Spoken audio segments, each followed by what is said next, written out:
Debate Bola 4 Linhas ilumina o mar e abre espaço para o bloco do Vasco da Gama, que por 1 ponto e Diego Souza desperdiçou a chance de se tornar líder do Campeonato Brasileiro. No Orlando Scarpelli, empate por 1-1 com o Figueirense, os 2 gols no primeiro tempo. Wellington Nem abriu o placar para o time de Santa Catarina e Fagner, em chute cruzado, marcou para o Vasco.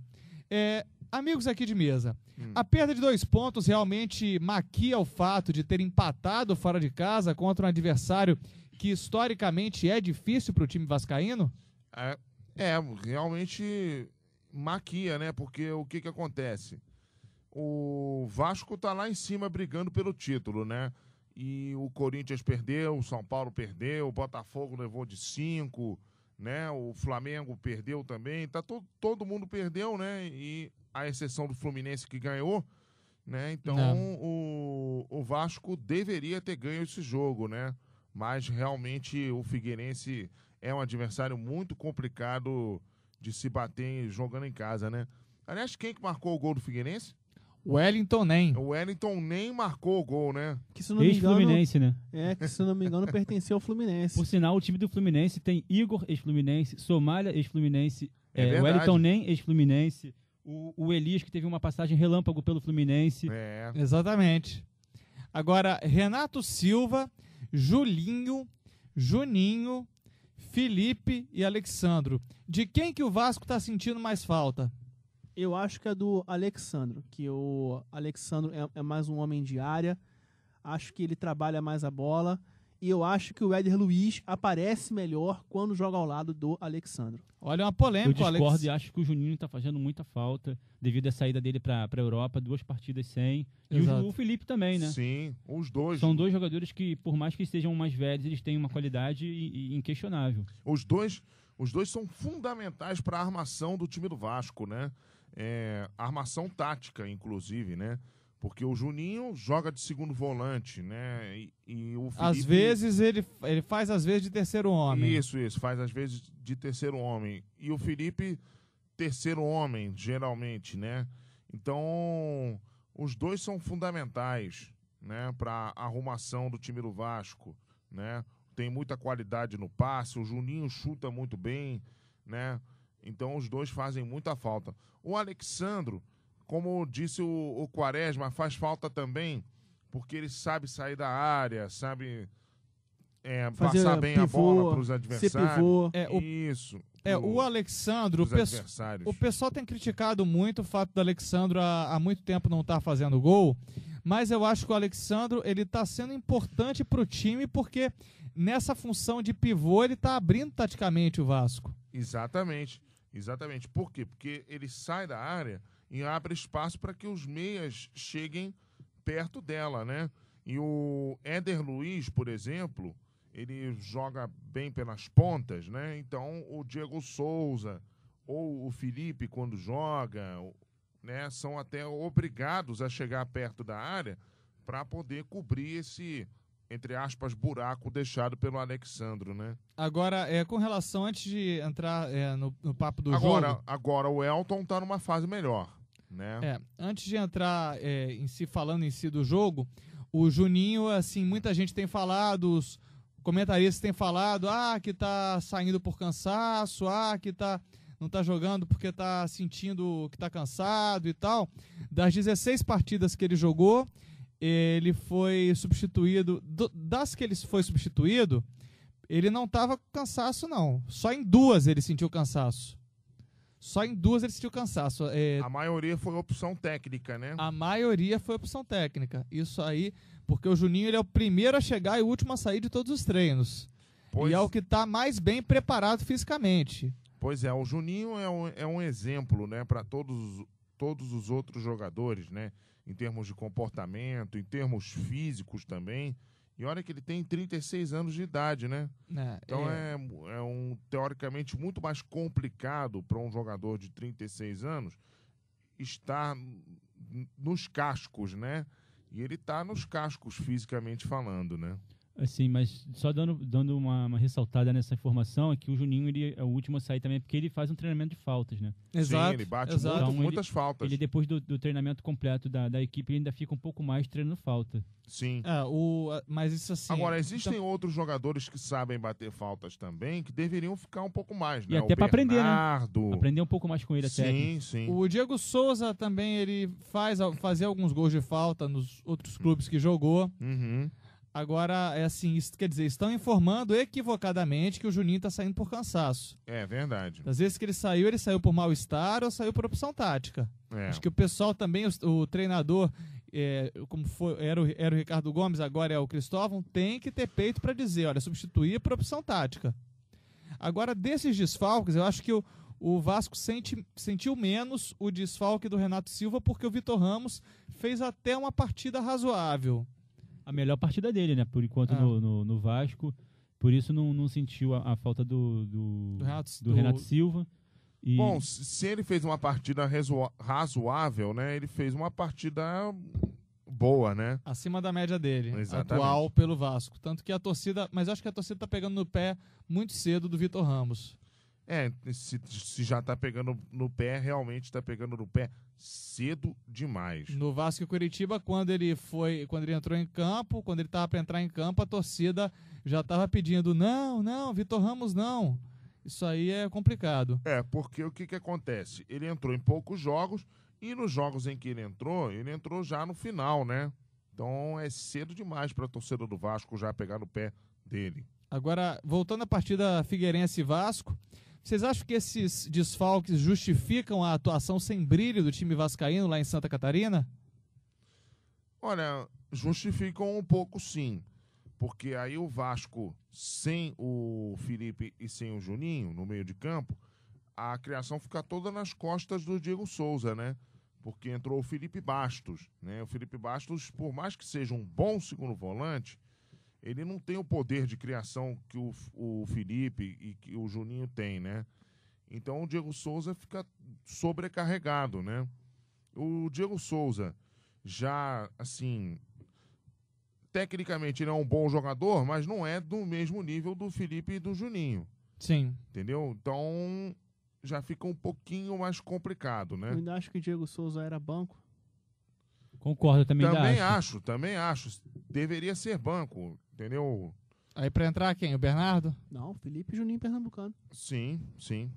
Mas com o Felipe e o Juninho Pernambucano, o Vasco já testou essa formação e não deu certo porque estavam muito facilmente, estava muito previsível, estava muito facilmente marcados, principalmente com o Felipe. Agora, esse trio Rômulo, Alan e Felipe Bastos, vocês acham que o Vasco ele se forçou, ele tinha opções de botar dois homens de criação, um homem de criação a mais para jogar com o Diego Souza? Tinha, né? O Bernardo. Só que tem que o problema é que o Bernardo não rende bem quando ele entra de titular, né? Aliás, o Bernardo não entra há muito tempo nas partidas do Vasco e quando tá entrando faltando 5 minutos, 10 minutos para acabar o jogo. É uma pena, né? É uma pena, porque o garoto é muito bom jogador, todo mundo sabe disso, né? E é uma pena que o Cristóvão ou o Ricardo Gomes até, ainda no finalzinho não, do o Ricardo dele, não tinha nada contra ele, não. O Ricardo sempre, então sempre botou o Bernardo. É o Cristóvão. É uma pena que o Cristóvão não o bote, né? Uma pena.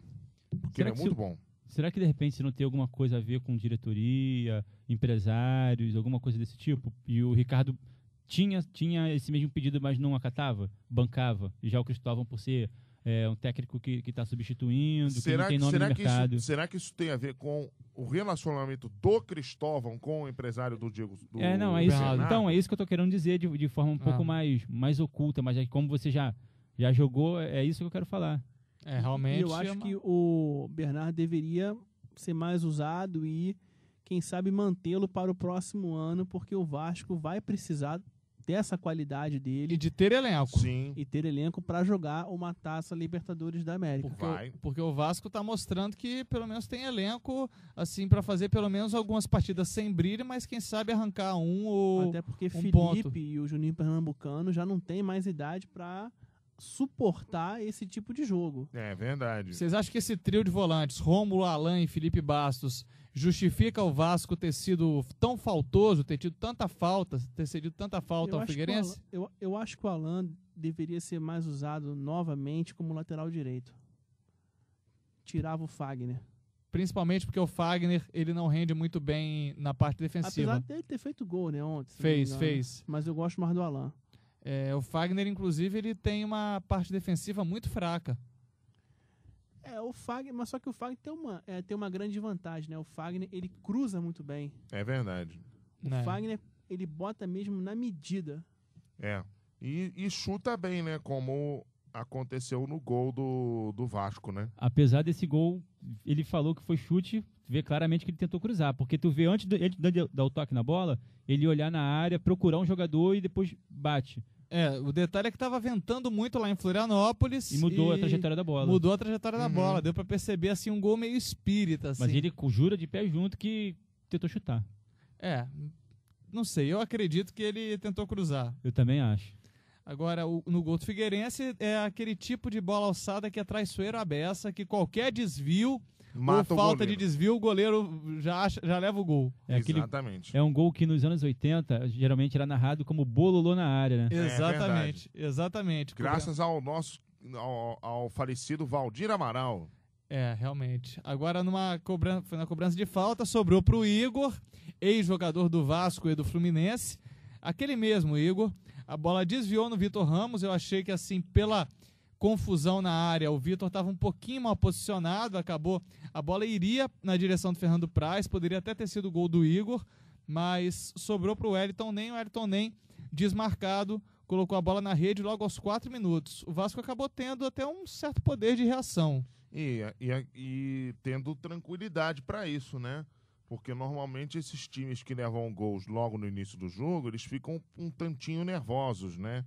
Mas o Vasco não. O Vasco teve a cabeça fria, reagiu e acabou conseguindo o gol de empate e sendo prejudicado pela arbitragem. É uma coisa que eu queria falar. Time carioca prejudicado em Santa Catarina. Nossa, que novidade, uma coisa tão rara. Isso me lembra um certo jogo, Avaí e Flamengo, né? Não, Figueirense e Flamengo também. Avaí e Botafogo. Avaí e Botafogo. Exatamente, vai entender, né? Avaí e Fluminense.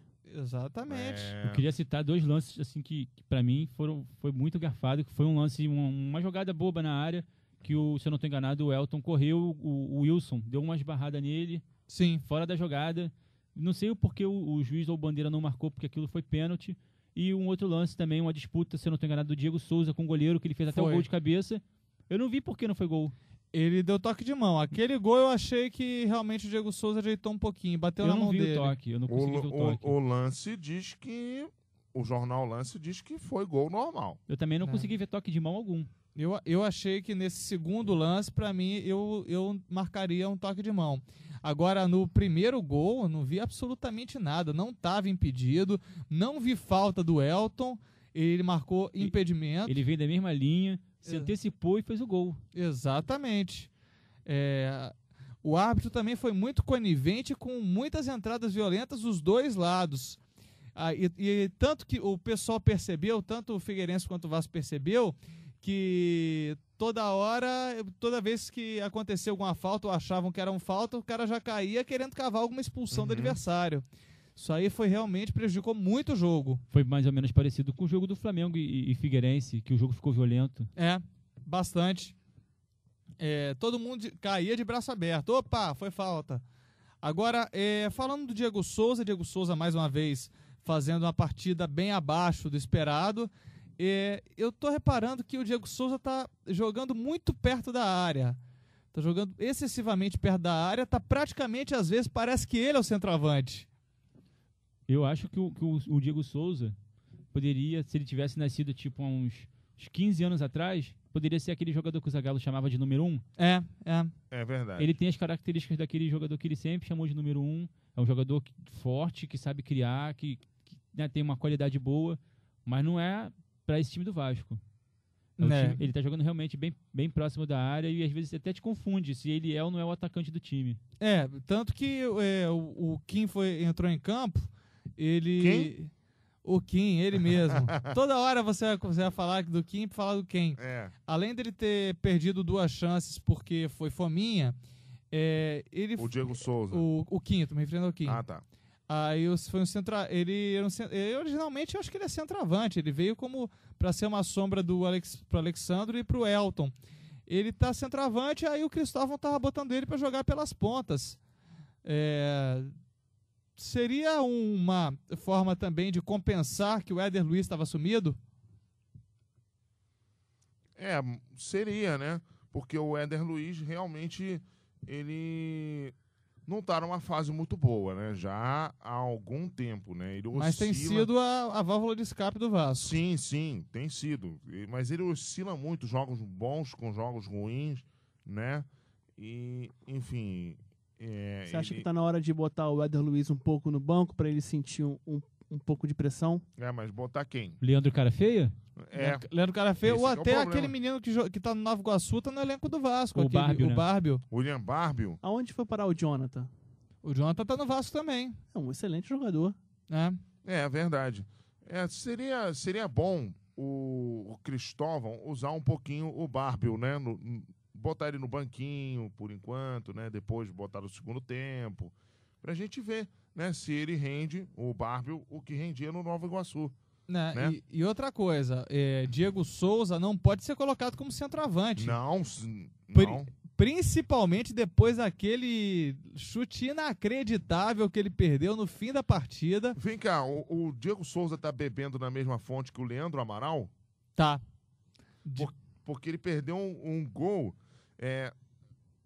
Não assim, foi muito parecido não, mas ele chutou uma bola no travessão. E lembrou um pouco, né, segundo o jornal, né, o gol que o Leandro Amaral perdeu em 2006. Não chegou a ser uma bola no travessão. A diferença é que o Diego Souza, ele pegou a bola e aí o Wilson veio, ele em vez de dar aquele chutaço, se ele perdesse o gol feito Leandro Amaral, até era mais perdoável. Agora ele chutar em cima do goleiro e chutar fraco, isso aí pra mim não tem explicação não.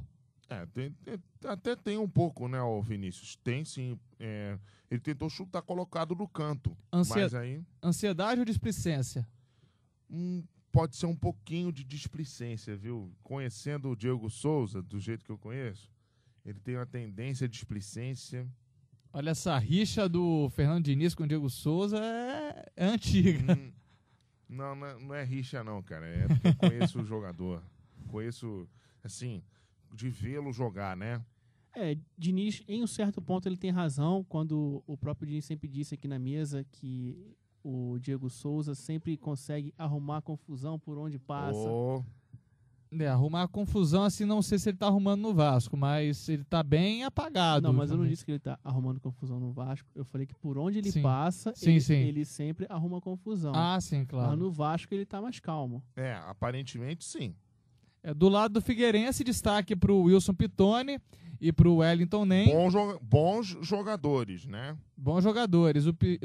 Esse Pitoni, então, estava fazendo partidaço. Ele estava sempre levando o time, carregando o time nas costas. O Pitoni entrou muito bem contra o Flamengo e, pelo jeito, jogou muito bem de novo contra o Vasco. Né? Agora, quem destoou por completo foi o Elias. Péssima atuação do Elias. Elias, aquele que era do Atlético Goianiense. Muito bom jogador. Ele mesmo. Bom jogador mesmo. Jogou no Vasco, jogou no Fluminense, no Atlético Goianiense. E agora pena, tá né? no Atlético, no Figueirense. É uma pena que ele tenha destoado, né? Agora, eu acho que confiaram muito nele e acabou isso comprometendo o time do Figueirense, porque depois que fez 1-0, estava muito recuado o time do Figueira. Parecia que estava mais satisfeito em arrancar um empatezinho do Vasco. Vocês acham que é essa a postura agora do Figueirense? Agora é ter gordura para queimar? Eu acho que o time do Figueirense eu acho muito bom. Mas só que nesse segundo turno, se eles voltarem a jogar da forma que eles se apresentaram contra o Vasco, eles vão ter problemas seríssimos até para lutarem pela Copa Sul-Americana. Eu acho que esse time é um time não para brigar por Copa Libertadores, mas é um time para fazer um certo salseiro lá na frente com os grandes. E quem sabe até ele poderia ser aquele 8º time, né, que entrava nesse G7 aí. Sim. É verdade. Agora, do lado do Vasco também, voltando a falar do Vasco, o Diego que apareceu bem, surpreendentemente, foi o Diego Rosa. Jogador de... É mesmo? Jogador de meio de campo, ele foi improvisado na lateral esquerda, no lugar do Jumar. O Jumar saiu para não ser expulso. Outra improvisação na lateral esquerda. Márcio Careca tá mal cotado. É. Tá muito mal cotado o Márcio Careca. Manda ele de volta lá pro Guarani. Né, pro Guarani, manda pro Barueri, manda pra qualquer lugar. Mas chamou muita atenção. Ele tava jogando com uma habilidade. Tava bem interessante mesmo a atuação dele. Agora, o que esperar do jogo do Vasco diante do Grêmio em São Januário? Bom, esperar um jogo difícil, né? Porque o Grêmio vem evoluindo bastante nesse segundo turno. Mas eu espero uma vitória do Vasco, viu? Esperar uma vitória do Vasco, porque o time é melhor que o do Grêmio. Fernando Quaresma? Um Vasco pra cima, um Vasco bastante ofensivo, sabendo que tem que vencer o Grêmio a qualquer custo em São Januário e sabendo que o Corinthians pode perder pro Santos. E ele pode aí se tornar o novo líder do Campeonato Brasileiro, que eu já acho Será que pode? já está merecendo. Será que o Corinthians pode perder pro Santos? Pra mim tem um grande risco de perder pro Santos. O Corinthians. Sabe por que eu falei isso? Porque clássico é clássico. E vice-versa. Como já diria, né, o nosso querido Jardel, né? E pra você, Bruno? Vasco e Grêmio, jogo em São Januário. Eu acho que, como o Quaresma fala, o Vasco vai passar o carro pra cima do Grêmio. Com toda essa possibilidade de assumir a primeira liderança, o primeiro lugar, o Vasco vai estar muito motivado. O Grêmio não tem, na minha opinião, um time para bater, até para segurar mesmo um empate em São Januário. Olha, mas o Roth vai armar um ferrolho. É verdade. E o Grêmio tem o Douglas, o Grêmio tem jogadores até de futebol interessante. Mas eu acho que o Vasco, mesmo assim, o Vasco consegue sair com uma boa vitória em cima do Grêmio. Tá certo. O Giro Vascaíno vai ficando por aqui, mas ainda há tempo do recado final de Fernando Diniz. Bom, meu recado final para o Vasco vai aí para o Cristóvão Borges. Cristóvão, bota o Bernardo no time, né? Pelo amor de Deus, pelo menos no banco, né? Pelo menos assim, entrando no segundo tempo, porque o Vasco tá precisando dele para poder ajudar a resolver os jogos, Cristóvão. Bruno Ávila, seu recado final. Meu recado final vai para a excelente notícia de que o Ricardo Gomes saiu do CTI, né? Isso! E agora vai passar mais 15 dias no quarto e depois sair do hospital. Então, passaram-se já 15 dias da internação dele e continua a torcida para melhora e que o milagre aconteça dele não ficar com nenhuma sequela e voltar a trabalhar. É isso aí, Deus é mais. Fernando Quaresma, seu recado final. Bom, eu também quero ir no gancho do Bruno Ávila, também mandar a minha saudação ao nosso nobre confrade Ricardo Gomes, que ele possa voltar dando a volta por cima. Confrade, até porque ele também fez muito sucesso em Portugal, né? Jogou muito bem lá, bastante. E eu quero também terminar fazendo uma pergunta a não só os nossos confrades internautas, como também amigos da mesa. Caso Ricardo Gomes não possa voltar por recomendação médica, quem vocês gostariam que fosse o novo técnico do Vasco da Gama? Tite. Olha, eu vou na mesma onda do Vinícius. Eu talvez contratasse o Andrade. Eu gostaria de ver o Filipão. Filipão, realmente as pedidas aqui parecem. A volta do Filipão? A volta dos que não foram, né? Filipão que já aconteceu, já teve uma vez, ele disse não ao Vasco em 2000, na época ele tinha uma rixa com Eurico Miranda, seria interessante, hein? Mas com certeza com o Dinamite ele não tem rixa, né? Sem dúvida. Meu recado final é para a CBF, olha, mais um clube carioca acontecendo de ser prejudicado num jogo em Santa Catarina. E dessa vez não foi com o Heber Roberto Lopes apitando, né? Exatamente. Tem que ficar de olho aí. Tem que ficar de olho e parar com essa arbitragem caseira, porque os times do Rio estão sendo prejudicados. Se você quer uma formação de verdade, venha para a Unicor, nas unidades Rio Comprido, Jacarepaguá, Meier, Bento Ribeiro, Centro e o projeto de Três Rios. Venha para a Unicarioca e coisas boas irão até você. Acesse o Debate Bola 4 Linhas via YouTube, youtube.com/blog 4 Linhas, o 4 em numeral, youtube.com/blog 4 Linhas. A vitória do Fluminense, a goleada sofrida pelo Botafogo, a nova derrota do Flamengo e um giro completo pela bola que rola no futebol brasileiro, ainda hoje na edição do programa 4 Linhas, que você pode acompanhar também pelo nosso blog, radio4linhas.blogspot.com. Dessa vez o 4 por extenso, radio4linhas.blogspot.com. 4 Linhas, a comunicação está no ar.